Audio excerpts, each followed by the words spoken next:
Bismillahirrahmanirrahim. Assalamualaikum warahmatullahi wabarakatuh. Waalaikumsalam warahmatullahi wabarakatuh. Dan salam sejahtera buat seluruh sahabat dan sobat IPISO dimanapun Anda berada. Jumpa lagi dengan saya, Swadi Idris Amir. Tentunya di acara kesayangan kita, IPISO Rumah Edukasi. Sahabat dan sobat IPISO, pada kesempatan kali ini telah hadir di tengah-tengah studio IPISO dua narasumber kita yang tentunya akan membedah tema diskusi kita pada kesempatan kali ini, yaitu urutan ulang tahun NU ke-96 tahun. Kok PKB pesimis Caimin didukung NU? Dan untuk membahas ini telah hadir di tengah-tengah studio IPISO Bapak Sakral Wijaya Saputra SIP MTR dari LAN, dan juga beliau adalah Direktur Eksekutif Pedoman Data Indonesia. Assalamualaikum. Waalaikumsalam. Sampai jumpa Dinda. Siap. Dan beliau ditemani oleh pengamat politik Islam kita dari Universitas Muhammadiyah, Bapak Dr. Ridwan Pawalang MHI. Assalamualaikum Dinda Dokter. Selamat. Sampai jumpa lagi. Jumpa lagi. Baik sahabat dan sobat IPISO, ini yang menarik. Kalau tidak salah, saya membaca tadi beredar di grup-grup media sosial, PKB pesimis NU mendukung Caimin. Ada apa? Bukankah selama ini Caimin dan PKB selalu membawa nama NU dalam setiap gerakan-gerakan politiknya? Kenapa di era terpilihnya Yahya Khalil Stakuf menjadi ketum PBNU, PKB kelihatannya agak pesimis? Apakah mungkin di pemilihan ketua umum PBNU PKB kalah jagoannya kemarin? Ataukah mungkin NU realistis melihat kondisi perpolitikan 2024 dan kurang optimis mendorong Caimin? Ataukah mungkin ada kader-kader dari NU yang lain yang dipersiapkan sehingga NU memberikan sinyal yang membuat PKB dan Caimin kurang gembira atau pesimis? Baik, saya langsung ke pengamat politik Islam kita, Bapak Dr. Ridwan Pawalang. Dinda Dr. Ridwan Pawalang, ada apa? Kenapa kader PKB tiba-tiba pesimis dan menyatakan Caimin tetap akan maju di Pilpres walaupun tidak didukung NU? Kira-kira apa yang melatar belakangi ada PKB pesimis ini? Silakan Dinda Dokter. Baik. Saya menyapa dulu pemirsa. Wajib. Baik, assalamualaikum warahmatullahi wabarakatuh. Waalaikumsalam. Sahabat dan sobat IPISO dimanapun berada, jumpa lagi di acara IPISO Rumah Edukasi. Terima kasih Kadit telah mengundang yang kesekian kalinya barangkali di tahun kemenangan tahun 2022. Bapak Direktur, yang saya hormati, saya mau mengilas dulu tentang pernyataan-pernyataan yang belakang ini disambut istilahnya gayung bersambut. Di beberapa pernyataan mention yang dilakukan oleh Gus Yahya, itu pernyataannya kurang lebih seperti ini: tolonglah partai-partai itu atau figur-figur itu tidak menyeret-nyeret, tidak membawa-bawa NU dalam ranah politik praktis. Saya pikir ini adalah sebuah pernyataan yang dipahami secara umum, tetapi barangkali ya mungkin saja PKB merasa bahwa PKB yang sedang diingatkan gitu.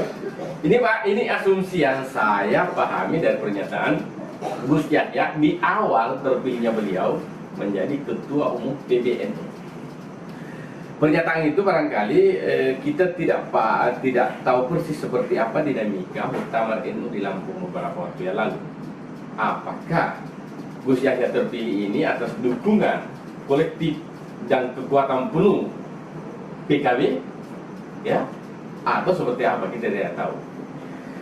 Satu sisi ingin kita memahami bahwa di momentum Harla ini kita juga memahami bahwa NU sedang ingin mengupgrade dia punya kualitas sebagai sebuah ormas, ya, ormas keagamaan Republik ini, bahwa dia sedang tanda petik jual mahal, dalam arti bahwa kekuatan NU itu bisa menyebar di mana saja. Ke depan barangkali figur-figur itu tidak lahir secara formal dari institusi partai. Kalau misalnya PKB hari ini yang memang lahir dari rahim secara ideologis dan biologis Nahdlatul Ulama. Tapi ingin saya katakan bahwa mungkin Gus Yahya sedang membangun paradigma politik di Republik ini, bahwa siapapun yang terpilih ke depan itu adalah kader NU tanpa terinstitualisasi dalam sebuah partai tertentu, ya. Barangkali juga ingin saya katakan pada kesempatan ini pada pemirsa melalui episode ini, ingin juga saya katakan tanpa bermaksud memprovokasi, bahwa hari ini betul Gus Yahya itu adalah kader biologis NU, tetapi secara ideologis dia adalah hijau hitam, HMI. Barangkali ini adalah bagian paradigma baru di NU secara nasional, ingin membangun bahwa sesungguhnya NU ini betul-betul semua warga di Republik ini, semua karakter berpolitik dan seterusnya itu bisa bernaung dan bisa mendapatkan suara dukungan dari NU.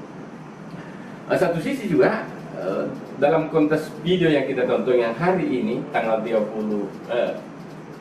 kemarin, ya, 30 kemarin, 30 tayang perdana Kak Kadir, saya tonton di video itu. Sesungguhnya itu adalah undangan, ya. Apa yang dilakukan oleh kader NU termasuk pernyataan-pernyataan Gus Ami, ya. Saya langsung memperkenalkan saja, ya, sebagai bagian daripada bentuk dukungan saya kepada Abdul Muhaimin Iskandar, ya, Gus Ami, ya, Abdul Muhaimin Iskandar. Sekarang ini itu tagline yang terbaru, ya. Kalau kemarin Cak Imin, sekarang Gus Ami. Itu adalah pendekatan baru menuju 2024. Barangkali adalah bagian daripada undangan kepada NU, Ketum MU dan seluruh struktur sampai di bawah, bahwa Gus Ami siap maju di Pilpres 2024 dan dukungan tetap menjadi bagian daripada dukungan NU. Saya kira cukup. Baik, sahabat dan sobat episode, membuka diskusi dari Bapak Dr. Ridwan Maulana, tentu banyak apalagi istilahnya membedah kronologis kenapa kader PKB sampai menyatakan sikap bahwa tanpa dukungan NU Caimin akan tetap didorong. Sebentar kita dalami, karena menarik untuk didalami. Saya langsung ke Dinda Sakral Wijaya Saputra, Direktur Pedoman Data Indonesia. Kenapa Caimin yang punya PKB? PKB ini partai 5 besar loh, yang dekat dari NU, bahkan bisa dikatakan anak kandung NU itu sendiri, kelihatannya kurang dilirik di kontestasi Pilpres 2024. Padahal saat ini tidak ada lagi Joko Widodo, tidak ada lagi Pak Jokowi yang akan maju di 2024. Apa kira-kira penyebabnya sehingga Caimin ini yang ada PKB-nya dekat dengan NU, tapi kelihatannya kayak figur yang nomor kesekian lah barangkali dalam analisis para pakar politik, lembaga survei, Caimin kayak dianaktirikan gitu. Ada apa? Dida, silakan. Siap. Terima kasih, Hadir, Pak Dokter. Siap. Assalamualaikum warahmatullahi wabarakatuh. Jumpa lagi. Jumpa lagi. Untuk kesekian kalinya juga, saya diundang oleh Pak Hadir. Pertama-tama saya ingin mengucapkan selamat Harla NU. Menurut saya memang ini menarik, Hadir, membahas NU dan Caimin ini yang menghiasi media beberapa hari ini. Saya ingin mencuburkan sedikit bahwa mungkin lebih tepat juga ketika dikatakan ada hubungan yang memanas antara NU dan PKB. Itu bisa dilihat dari bagaimana Gus Yahya dalam hal ini memanggil dua ketua cabangnya, kalau saya tidak salah Sidoarjo dan Banyuwangi, untuk dimintai klarifikasi kenapa datang hadir di acara Gus Ami yang bisa dibilang bernuansa politik. Sementara Gus Yahya sendiri, seperti yang dikatakan oleh kakak dokter Ridwan Pawalang tadi, sudah dengan tegas mengatakan bahwa NU tidak boleh ditarik ke politik praktis.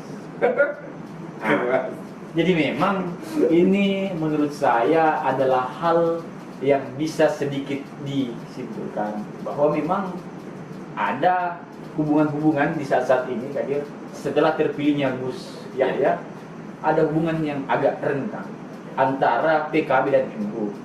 Seperti yang Kadir katakan tadi, bahwa selama ini bukan menjadi rahasia umum tadi bahwa NU dan PKB itu bisa diibaratkan sebagai seorang ayah dan anak. Nah, tapi akhir-akhir ini memang itu bisa dilihat di dalam struktur-struktur NU juga, banyak kader-kader PKB yang tidak diikutkan masuk ke dalam struktur NU atau struktur vital di NU. Ada penurunan. Ada penurunan Perwakilan PKB. Ya. Jadi saya masuk Kadir, kenapa Caimin ini memang seakan-akan maunya Kadir sebagai perwakilan NU, sebagai perwakilan NU dan PKB yang identik dan memang digambarkan dekat dengan PKB dekat dengan NU selama ini. Memang maunya memang ada support yang harus dilakukan oleh Gus Yahya dengan safari politik yang dilakukan oleh Gus Ami. Tadi saya ingin mengatakan seperti ini tadi. Menurut saya mungkin Gus Ami tidak mampu memikat Nahdlatul Ulama. Jadi NU menurut saya melihat Gus Ami mungkin belum mampu meyakinkan NU sendiri bahwa beliau memang mampu untuk dijadikan sebagai jagoan di pemilihan presiden 2024. Merujuk kepada data-data yang selama ini muncul di media, di mana beberapa lembaga survei memang tidak memasukkan Gus Ami sebagai salah satu kader, salah satu tokoh potensial untuk pemilihan di 2024. Nah, tentunya untuk di PKB sendiri, saya melihat memang ada beberapa kader-kader NU yang memang bisa dibilang mungkin sekarang lagi tren-tren itu naik kayak gitu. Nah, terutama Menteri Agama yang kita ketahui sendiri, dia itu memiliki hubungan emosional atau hubungan darah dengan ketua NU sendiri, adik kandung. Nah, tentunya melihat hal ini kadir, memang saya lihat PKB sendiri itu menurut saya melakukan sedikit blunder. Kenapa? Karena ada beberapa bahasa dari kader-kader PKB yang mengatakan bahwa tanpa itu Gus Ami tetap akan sorot. Sementara yang kita ketahui sendiri bahwa NU ini memang bukan cuma PKB yang membutuhkannya, bahkan setiap partai-partai politik dan tokoh-tokoh nasional itu membutuhkan NU. Bahkan Pak Jokowi pun membutuhkan dia. Kenapa? Karena itu bisa kita lihat ketika Nahdlatul Ulama menyelenggarakan acara-acara, itu memang bertabur bintang. Itu bukti bahwa ada ketertarikan, ada daya tarik dari organisasi NU sendiri di Republik ini.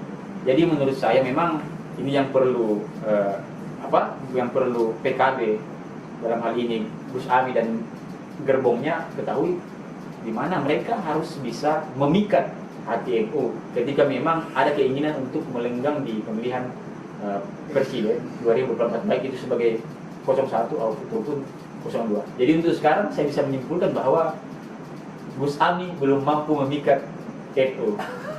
Dan indikatornya adalah survei. Indikatornya ada survei. Kalau dia mampu, pasti surveinya sudah bagus. Kita berbicara dari Iya betul. Baik. Pembuka dari Dinda Sakral Wijaya Saputra dari LAN dan juga Direktur Pedoman Data Indonesia sangat menarik dalam memulai analisis politiknya. Baik, kita dalami. Saya langsung ke Pak Dr. Ridwan Fauwala lagi. Apakah hubungan antara PKB dengan NU yang sedikit renggang ya, sebagai sinyal di pemilihan ketua umum Partai Kebangkitan Bangsa berikutnya, Caimin akan dilawan oleh NU. Dalam arti kata, NU mempersiapkan calon ketua umum untuk menggantikan Caimin atau melawan jagoan Caimin kalau Caimin tidak maju lagi. Apakah itu sinyal? Silakan. Hakim mengerucut ini. Baik, PKB dan NU adalah dua sisi yang tidak bisa disamakan seperti mata uang ya. Mengapa? Karena memang Ya kalau PKB mungkin Caiminnya. kita ulas dulu sedikit. Iya. Ya. Artinya memang relasi-relasi ideologis itu tidak bisa dipisahkan. Dia lahir dari sebuah khita NU sehingga dia lahir. Maka NU juga perlu memastikan ya siapa yang akan memimpin Partai Kebangkitan Bangsa. Kan harusnya begitu. Tidak boleh dikeluarkan rekomendasi seluruhnya diurus dari awal lalu kemudian setelah dewasa dia dilepas. Tidak boleh. Sebagai seorang orang tua yang baik, tidak boleh dia melepas begitu saja anaknya sekalipun dia sudah dewasa. Dia harus mengawal dan memastikan siapa saja. Paling tidak mereka itu datang sungkem soal untuk kemudian meminta restu. Kalau enggak bisa itu. Enggak boleh seorang ketua PKB itu durhaka sama bapaknya. Nah, oleh sebab itu ke depan saya meyakini ini ada sinyal-sinyal merah di tubuh PKB. Artinya apa? Bahwa selama ini itu hanya hijau. Sekarang sudah mulai memerah. Maksudnya begini, terpilihnya kader PDIP menjadi bendahara umum NU itu menunjukkan bahwa sesungguhnya NU ini itu sedang mengkader, sudah membagi hati ya antara hijau dengan merah ya. Nah itu dia masalahnya. Itu dia masalahnya. Jadi tidak tepat juga saya katakan pada kesempatan ini pada Gus Yahya izin Pak Kiai bahwa tidak boleh NU ditarik ke partai politik. Faktanya di tubuh struktur NU itu sendiri ada politisi Pak, politisi aktif, ya kan? Nah kayak gitu. Jadi sesungguhnya dan struktur itu sebetulnya ke depan di muktamar PKB akan muncul figur-figur baru dan itu seharusnya mendapat restu dari Pak Ketum PBN. Nah oleh sebab itu siapa kan PKB kalau tidak didukung oleh NU juga akan menjadi riskan. Mengapa? Karena partai itu saya katakan tadi partai ini lahir dari rahim ideologis kita politik Nahdlatul Ulama. Kalau tidak ada dukungan itu berat. Nah sebab itu ke depan saya meyakini akan dugaan saya itu ada muncul gerbong baru di Partai Kebangkitan Bangsa yang mungkin saja juga lahir dari rahim kader ideologis dan biologis NU itu sendiri. Nah, ini yang menarik karena tentu saja bahwa Cak Imin atau Gus Ami juga tidak mau melepas, ya, tidak mungkin melepas secara gratis ini partai, ya. Apakah beliau akan maju kembali atau akan memberi mandat kepada kader ideologisnya untuk memimpin partai ini, ya. Itu barangkali adalah kader yang direstui juga atau dapat restu dari ketua PBB. Tetapi kalau tidak, ini akan menjadi sebuah dinamika baru dan mungkin juga akan menambah panjang, ya, derajat, ya, suhu panas di tubuh Partai Kebangkitan Bangsa, dan juga itu juga akan berdampak pada Pilpres 2024. Baik, makin menarik. Analisis dari Bapak Dr. Ridwan Pawalan, sahabat dan sobat episode. Baik, saya kembali lagi ke Dinda Sakral Wijaya Saputra. Ini kalau dilihat kondisi hingga hari ini, memang ada kejenuhan di lingkaran NU itu sendiri, karena Gus Ami ini sudah 3 periode. Dan kalau dilihat dari cara dia membangun gerakan-gerakan politik internal di PKB, ada indikasi bahwa kepemimpinan NU ke depan akan coba dipertahankan kembali. Apakah dia secara langsung yang ingin 4 kali menjadi ketum, atau mempersiapkan kakaknya yang sekarang menjadi menteri desa? Itu sinyal yang terlihat dan terbangun dari gerakan-gerakan politik PKB saat ini di bawah kepemimpinan Gus Amin Muhaimin Iskandar, ya. Sementara sinyal-sinyal baru pun muncul setelah terpilih Gus Yahya Khalil Stakuf bahwa NU sudah kembali ke tempat asalnya. Artinya terah langsung, darah langsung pendiri NU, darah biru langsung pendiri NU ada pada Yahya.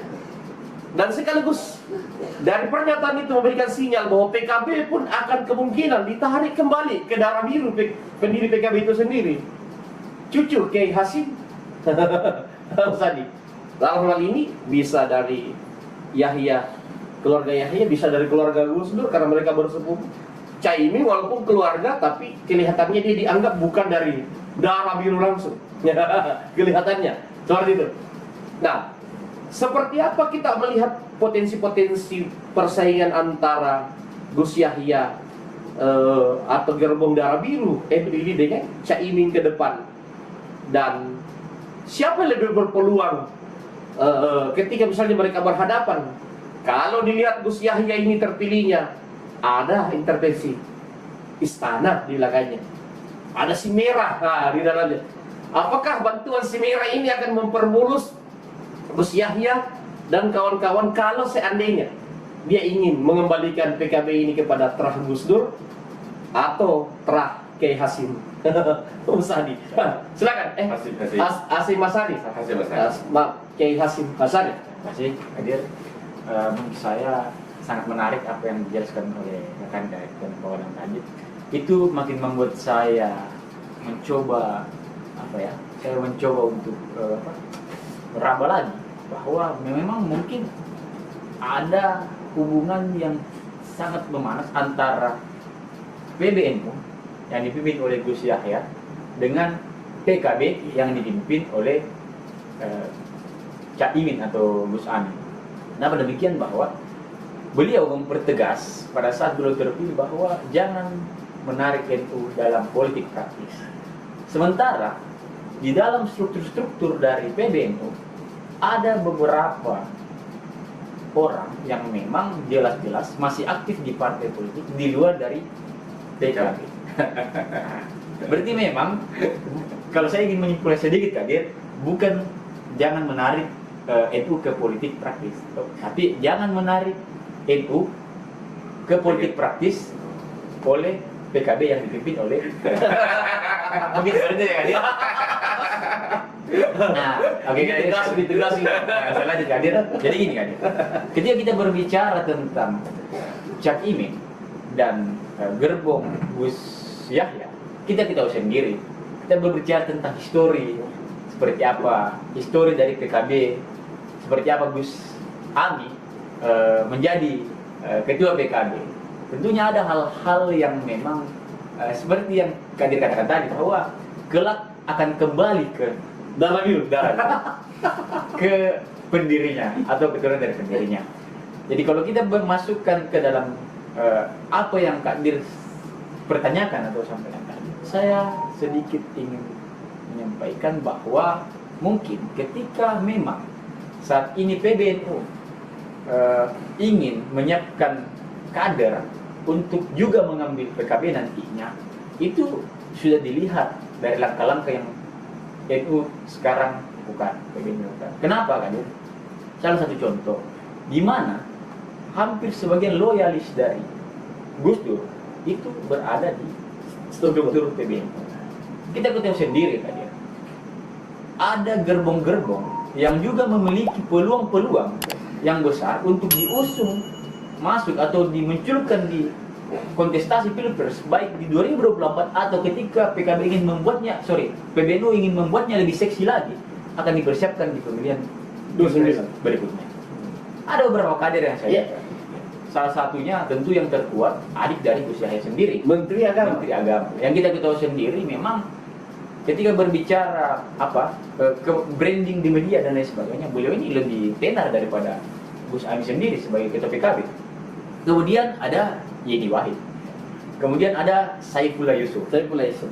Kita ketahui orang-orang ini memiliki Dan calon ketua umum ketiganya nih. ya, ini yang saya maksud. Tiga orang yang saya sebutkan ini adalah orang yang mungkin akan direstui oleh Gus Yahya ketika mereka ingin maju untuk merebut kembali PKB ke depannya. Nah tentunya ketika mereka merebut PKB kembali, mungkin Gus Yahya akan merubah statementnya, akan mengklarifikasi statementnya bahwa ya kenapa tidak ketika kader PBNU didorong untuk menjadi calon presiden, kita PBNU kita Iya. Kalau PBNU kan tidak ada masalah. tidak ada masalah. Semua ormas berhak mempersiapkan kader. Cuman memang sekarang menurut saya Kadir, memang PBNU tidak melihat figur itu ada di Gus Ami. PBNU tidak melihat keterwakilannya itu di Gus Ami. Nah, itu bukan saya, itu dari langkah-langkah dan betul. Menganalisis masalah, menganalisis ya masalah betul. yang kita lihat sebenarnya. Iya. Karena ketika kita melihat apa yang dilakukan oleh Gus Ami Kadir, di mana dia mengalukan safari politik di Jawa Timur, Iya. yang sebenarnya adalah kandang dari NU. Iya. Seharusnya itu baik kalau memang PBNU melalui Gus Yahya yang mengatakan tidak boleh menarik itu masuk ke dalam politik praktis, tapi setidaknya jangan beliau itu dibatasi. Kenapa? Karena saya melihat di sini kedua ketua cabangnya yaitu Sidoarjo dan Baiwagi itu memang sangat keras. Bahkan terakhir tadi saya lihat beritanya itu kan dipanggil langsung oleh ketua PBNU untuk mengklarifikasi. Ketika kita berbicara tentang hubungan yang Kak Dir dan Kak Dokter tadi katakan bahwa PBNU dan PKB ini tidak bisa dipisahkan. Seharusnya secara halus semestinya Kak Dir, PBNU melalui Gus Yahya ini membiarkan saja Gus Ami untuk melakukan manuver-manuver politik di Jawa Timur. Ya, toh ketika memang manuvernya berhasil atau kerja-kerja politiknya berhasil atau peningkatan popularitasnya berhasil, itu juga menjadi satu hal yang menguntungkan bagi PBNU. Kenapa? Karena ada salah satu kadernya yang mampu menaikkan popularitasnya dan bisa disiapkan untuk pilpres nantinya. Tapi ini memang terkesan bahwa tidak membiarkan Gus Ami untuk menaikkan popularitasnya dengan tidak atau melarang pengurus-pengurusnya untuk hadir di acara-acara yang dilakukan oleh PKB. Jadi kesimpulannya Kadir, saya lihat memang hal ini akan berlanjut sampai pemilihan ketua PKB berikutnya. Muktamar ya. Tidak akan melihat hal ini dan mungkin ini kita akan bisa bahas sampai muktamar. Iya. Betul. Sahabat dan sobat Tipiso, makin menarik. Dua narasumber kita telah mendalami, menganalisis tema diskusi kita pada kesempatan kali ini, dan kelihatannya sangat disayangkan kalau terlalu cepat dihentikan diskusinya ini. Baik, saya langsung ke Pak Dr. Ridwan Pawalan. Kalau dilihat situasi politik antara NU dan PKB ini, ada kemungkinan dari perwakilan Terah Biru ini ada 3 nama tadi sudah disinggung tidak? Yeni Wahid, Saifullah Yusuf, dan siapa lagi? Menteri Agama. Nah, seperti itu. Kalau kita melihat di antara 3 nama ini, apakah Yeni Wahid, Menteri Agama, atau siapa yang paling berpeluang dipersiapkan jadi ketua umum PKB melawan kubu Caimin yang mungkin akan mempersiapkan kembali dirinya atau saudaranya? Ini analisis kita ya, baru itu. Baik Kak Kadir, dari 3 nama yang kita sebutkan tadi, Pak Menteri Agama, Bu Yeni Wahid, dan Bapak Saifullah Yusuf ya? Saifullah Yusuf. Sekjen sekarang. Ya, Sekjen. Kalau kita lihat dari latar belakangnya ini kan semuanya berlatar belakang GP Ansor. Iya, Pak. Ya. Bapak Saifullah Yusuf itu mantan ketua GP Ansor. Iya. Terus hari ini Menteri Agama sekaligus Ketua Umum GP Ansor. Nah, kalau kita melihat pada, kita lokusnya di sini Kak Kadin. Kita lokus pada darah biru. Nah, darah biru ini yang paling dekat dengan darah biru itu Menteri Agama dan Ibu Yeni Wahid. Hanya saja memang kalau kita melihat dari figuritas dan kekuatan struktur yang dimiliki, baik kekuasaan maupun struktur kepemudaan, saya pikir, pengalaman, saya pikir Menteri Agama kita, Pak Ketum GP Ansor ya. Nah, beliau ini, Gus Yakut ini, saya pikir sangat mumpuni lah ya dari segi kekuatan, figuritas, dan saya pikir relasi kepada kekuasaan ke istana, saya pikir juga cukup dekat. Kalau ini saya sepakat, saya juga menjagokan. Darah biru, saya pikir ini semua sudah dibicarakan by design Pramuktamar NU. Karena saya meyakini bahwa siapapun menjadi ketua PKB itu harus ada restu dari NU. Kalau tidak, berat. Hari ini Ketua Umum PBNU adalah darah biru, gerbongnya dan strukturnya itu mayoritas darah biru plus partai politik merah. Terus calon ketua PKB adalah ada Terah darah biru. Nah, inilah sebuah momentum sebetulnya kurang lebih 20 tahun dipersiapkan pasca Gus Dur. PKB ini dianggap menurut saya ya, dugaan saya dianggap di luar Terah di darah biru.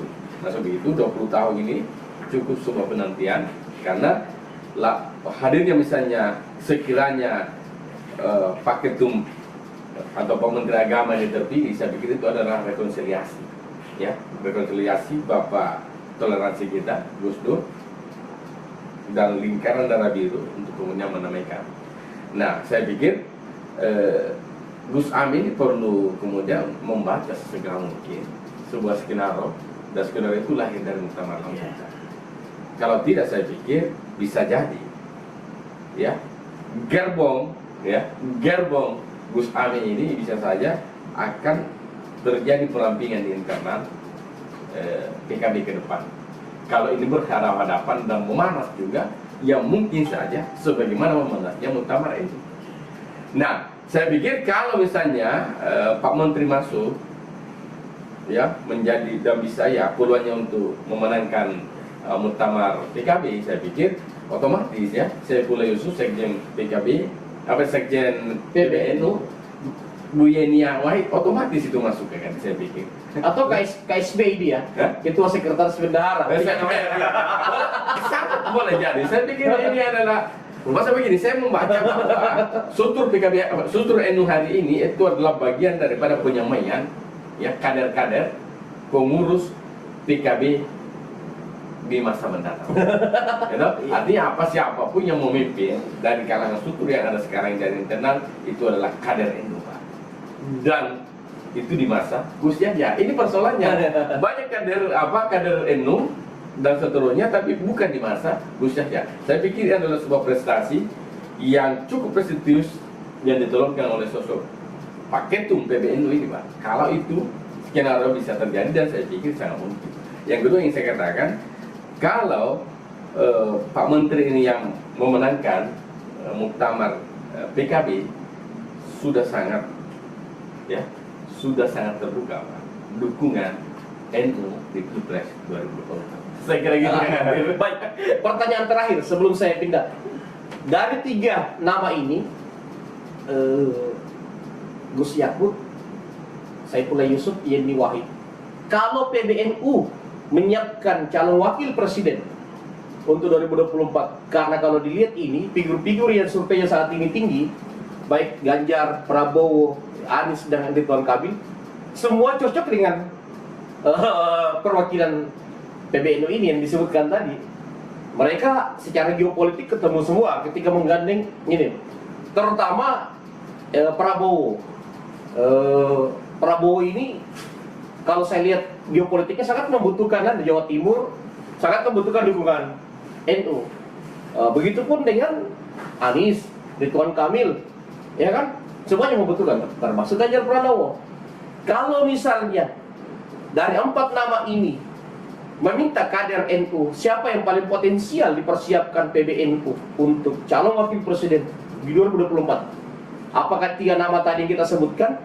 Ataukah mungkin sahabat dari Gus Yahya, yaitu Mahfud MD? Mereka ini sahabat loh, sama-sama kader Gus Dur. Nah, siapa yang kira-kira berpeluang didorong PBNU? Apakah dari 3 nama ini, atau bisa saja Mahfud MD yang dipersiapkan? Karena Mahfud MD juga adalah bisa dikatakan bukan darah biru, tapi loyalis darah biru. Seperti apa kita? Saya melihat begini Kak Kadir, bahwa 3 periode Cak Imin memimpin PKB itu masih bersoal pada sisi elektoralnya.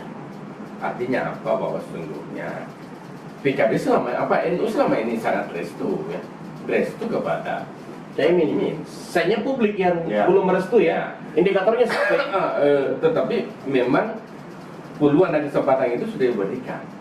Ya, 3 pilpres saya pikir diberikan kepada Cak Imin untuk kemudian mempersiapkan dirinya. Ya, terbukti saya pikir hanya pada muktamar Lampung ini memanas seperti ini kan. Artinya apa? Memang bahwa sesungguhnya perlu dikatakan Kadir tadi bahwa ada kejenuhan itu. Kejenuhan dalam arti bahwa PBNU berharap bahwa capres dan cawapres itu lahir dari struktur PKB, bukan dari luar. Karena Pak Kiai Ma'ruf Amin ini dari luar lingkaran. Dari luar. Bahwa beliau ini gerbongnya, kendaraannya adalah Majelis Ulama Indonesia. Nah, selain misalnya di kampus.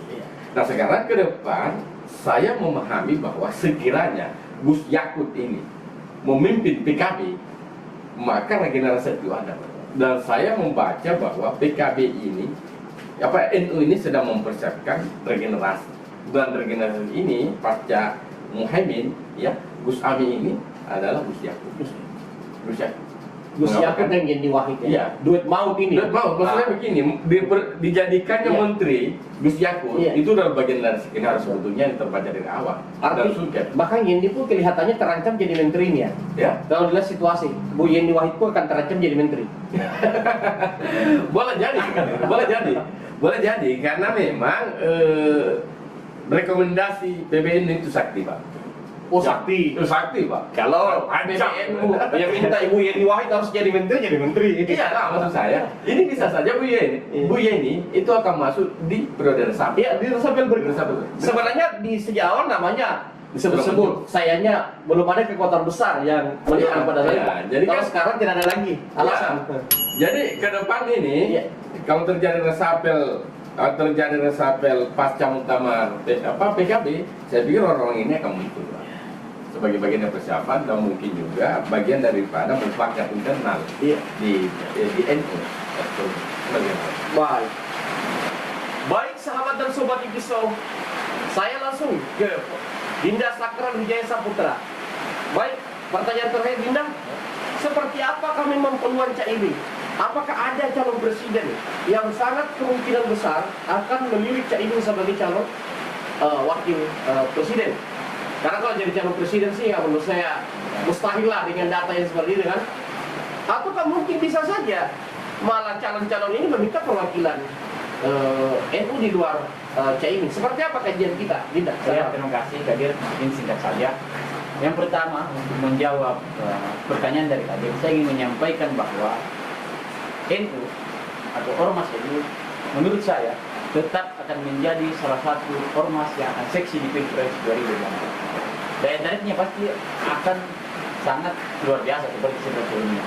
Nah, merujuk bahwa siapa kira-kira yang akan disiapkan ketika misalkan calon-calon presiden yang saat ini memang berada di tingkat teratas di dalam beberapa lembaga survei, ada 4 orang tadi, ada Pak Ganjar, Prabowo, Pak Anies, dan Pak Ridwan Kamil. Saya melihat memang ketiga tokoh tersebut memang sangat pas juga ketika disandingkan dengan perwakilan Nahdlatul Ulama. Jadi saya melihat selain Cak Imin yang sudah jelas-jelas menyampaikan keinginannya untuk bertarung di Pilpres 2024, saya melihat ada 3 tokoh di sini tadi. Yang pertama tentunya Menteri Agama Gus Yakul, kemudian siapa lagi? Gus Ipul atau Saifullah Yusuf, atau di luar dari itu mungkin Mahfud MD. Oh iya. Nah, jadi saya melihat ketiga nama ini memang potensi untuk disorong oleh PBNU. Kalau diminta oleh calon apakah itu Prabowo, Anies, Ganjar, ataupun Ridwan Kamil. Saya rasa ketiga calon ini menurut saya itu sangat potensi kan dia. apalagi kalau Pak Jokowi minta. Itu tidak lain kan dia. Sangat memungkinkan. Tapi saya memang seperti ini kan dia. Ketika memang 3 calon ini diminta, 3 orang ini diminta oleh calon-calon presiden tersebut, saya melihat bahwa Ketua PBNU akan meralat ucapannya yang mengatakan bahwa itu tidak boleh dibawa ke politik praktis. Iya, begitu ya. Baik sahabat dan sobat Ipiso, kedua narasumber kita telah membedah tema diskusi kita ini dengan sangat menarik, dengan analisis yang tajam dan tentu cukup rasional dengan kondisi kekinian yang terjadi di internal PKB dan PBNU itu sendiri. Dan memang kalau dilihat dari situasi politik, PBNU akan selalu seksi dan menjadi daya tarik tersendiri bagi seluruh bakal calon presiden, karena basis massa PBNU ini sangat real dan jelas di Republik ini. Baik, terima kasih Dinda Sakral Wijaya, Pak Dr. Ridwan Kamil sudah mengedukasi masyarakat Indonesia. Sampai jumpa pada diskusi berikutnya. Assalamualaikum warahmatullahi wabarakatuh. Waalaikumsalam warahmatullahi wabarakatuh.